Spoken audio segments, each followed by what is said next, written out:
fi Zilalul Quran karya Asy-Syahid Said Qutb, diterjemah bahasa oleh Datuk Yusof Zaki. Semoga Allah memberkati mereka. Pentafsiran ayat 228 daripada surah Al-Baqarah. Kini pembicaraan rangkaian ayat yang berikut tiba pula kepada persoalan talak. Dan di sini ia menjelaskan hukum-hukum talak dan segala yang seiringan dengannya seperti idah, tebus talak, nafkah, pemberian sagu hati iaitu muta'ah dan sebagainya dari kesan-kesan yang terbit dari talak. Ia memulakan dengan hukum idah dan rujuk. Dan isteri-isteri yang diceraikan itu hendaklah menunggu dengan menahankan diri mereka dari berkahwin selama 3 quru, dan tidaklah halal bagi mereka menyembunyikan sesuatu yang telah dijadikan Allah di dalam rahim mereka, jika benar mereka beriman kepada Allah dan kepada hari akhirat. Dan suami-suami mereka lebih berhak merujukkan mereka dalam masa idah itu jika mereka mahu berdamai, dan isteri-isteri juga mempunyai hak yang sama seperti kewajipan-kewajipan yang terbeban ke atas mereka mengikut cara yang baik. Dan bagi kaum lelaki, sedarjah lebih tinggi di atas kaum perempuan, dan Allah itu Maha Perkasa lagi Maha Bijaksana. Ayat 228. Hendaklah mereka menunggu dengan menahankan diri mereka dari berkahwin selama 3 quru, iaitu 3 kali haid atau 3 kali suci dari haid mengikut khilaf fikih. Tujuan menahan diri bagi perempuan yang dicerai. Hendaklah mereka menunggu dengan menahan diri mereka. Kita berada di hadapan satu ungkapan yang memberi gambaran yang seni terhadap satu keadaan jiwa yang halus. Pengertian biasa yang dimaksudkan dari ungkapan ini ialah supaya perempuan-perempuan itu menunggu tanpa kahwin sehingga habis 3 kali haid, atau sehingga mereka suci dari 3 kali haid. Tetapi ungkapan Al-Quran ini memberi makna bayangan yang lain di samping makna biasa itu. Ia membayangkan wujudnya kegemaran dan keinginan yang kuat untuk mendirikan rumah tangga yang baru, iaitu keinginan jiwa yang menyeru mereka supaya menunggu dengan sabar serta bersikap waspada dan berhati-hati yang menyertai gambaran menunggu itu. Ini adalah satu keadaan yang tabi'i yang berlaku kerana keinginan perempuan untuk membuktikan kepada dirinya dan kepada orang lain bahawa kegagalannya dalam kehidupan suami isteri itu bukan kerana kelemahan atau kekurangannya, dan bahawa dia masih berupaya menarik lelaki yang lain dan membina sebuah kehidupan yang baru. Dorongan yang seperti ini tentulah tidak terdapat dalam jiwa lelaki kerana dia yang menggugurkan talak, sedangkan dorongan ini terdapat dengan kuatnya dalam jiwa perempuan kerana dialah pihak yang digunakan talak ke atasnya. Demikianlah Al-Quran menggambarkan keadaan jiwa dari celah-celah kata-kata, pengungkapan, dan memberi perhatian dan perhitungannya kepada keadaan ini. Mereka diperintah menunggu dan menahan diri mereka selama masa itu supaya dapat dipastikan kebersihan rahim mereka dari kesan-kesan perkahwinan yang silam sebelum mereka berkahwin baru. Dan tidaklah halal bagi mereka menyembunyikan sesuatu yang telah dijadikan Allah di dalam rahim mereka jika benar mereka beriman kepada Allah dan kepada hari akhirat.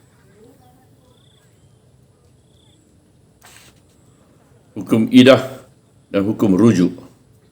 Ini mereka tidak dihalalkan menyembunyikan sesuatu yang telah dijadikan Allah di dalam kandungan mereka, sama ada anak kandungan ataupun haid. Di sini Al-Quran menyentuh hati mereka dengan menyebut Allah yang menjadikan sesuatu di dalam rahim mereka. Begitu juga Al-Quran merangsangkan kesedaran beriman kepada Allah dan kepada hari akhirat. Jadi syarat keimanan ini ialah janganlah mereka menyembunyikan sesuatu yang telah dijadikan Allah di dalam rahim mereka. Sebutan hari akhirat secara khusus di sini mempunyai nilainya kerana di sanalah letaknya balasan yang sebenarnya. Di sanalah ganti rugi yang akan dikurniakan kerana diluputkan sesuatu akibat menunggu. Dan di sanalah balasan yang akan diterima mereka jika mereka menyembunyikan sesuatu yang dijadikan Allah di dalam rahim mereka itu. Dan Allah mengetahuinya kerana dialah yang menjadikannya dan tiada sesuatu pun yang tersembunyi dari ilmunya. Oleh itu, tidaklah harus disembunyikan kepada Allah kerana desakan keinginan atau sesuatu tujuan dari berbagai-bagai tujuan yang dihadapi hati mereka. Ini dari satu segi, dan dari satu segi yang lain pula, kedua-dua suami isteri itu memerlukan kepada suatu masa yang sesuai untuk mereka mengujikan sentimen-sentimen mereka selepas perpisahan itu. Mungkin dalam hati mereka masih ada lagi sakibaki kasih sayang yang boleh dipulihkan. Mungkin ada lagi sakibaki sentimen yang baik yang boleh dirangsangkan. Mungkin ada lagi pertimbangan yang baik yang telah ditewaskan oleh sesuatu nafsu keinginan atau sesuatu kesilapan atau suatu sikap yang angkuh. Apabila kemarahan kembali tenang, dendam kesumat mereda, jiwa mula tenteram, maka semua sebab yang mendesak kepada penceraian itu menjadi kecil belaka dan muncullah pertimbangan-pertimbangan yang baru. Kembalilah kerinduan untuk memulakan kembali kehidupan yang terkandas atau kembalikan rasa segan dan malu demi memelihara sesuatu kewajipan. Tambahan pula, talak itu merupakan perkara halal yang paling dimurkai Allah, dan ia merupakan satu proses pemotongan yang tidak seharusnya dilakukan melainkan apabila tidak dapat diubah lagi dengan cara yang lain. Di tempat-tempat yang lain dari Al-Quran disebut usaha-usaha yang harus dibuat sebelum digugurkan talak. Begitu juga menggugurkan talak itu pastilah dilakukan dalam masa suci di mana tidak berlaku sebarang hubungan kelamin. Semuanya ini bertujuan untuk mewujudkan tempoh penangguhan di antara keazaman hendak bercerai dengan tindakan menggugurkan talak dalam kebanyakan kes, kerana si suami harus menunggu sehingga datang masa suci, kemudian barulah dia dapat menggugurkan talak dan lain-lain usaha. Talak yang pertama merupakan satu ujian di mana suami isteri dapat mengetahui hakikat perasaan mereka yang sebenar.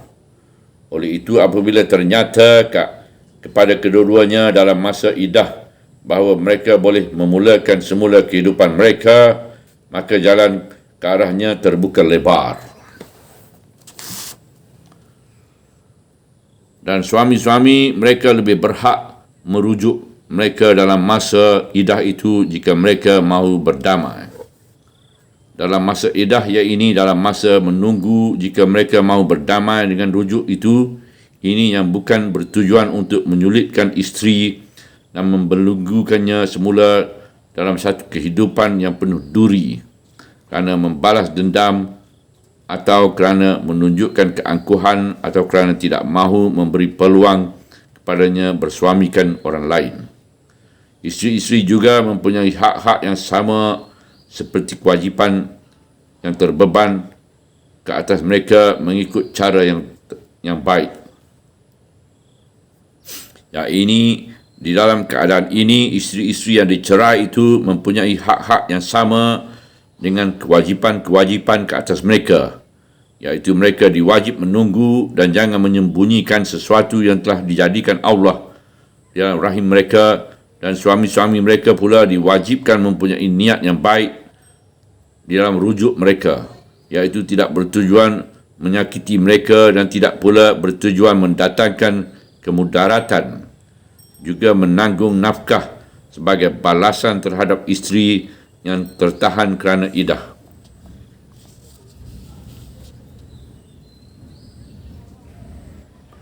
Maksud lelaki melebihi perempuan sedarjah lebih tinggi, dan bagi kaum lelaki sedarjah lebih tinggi di atas kaum perempuan.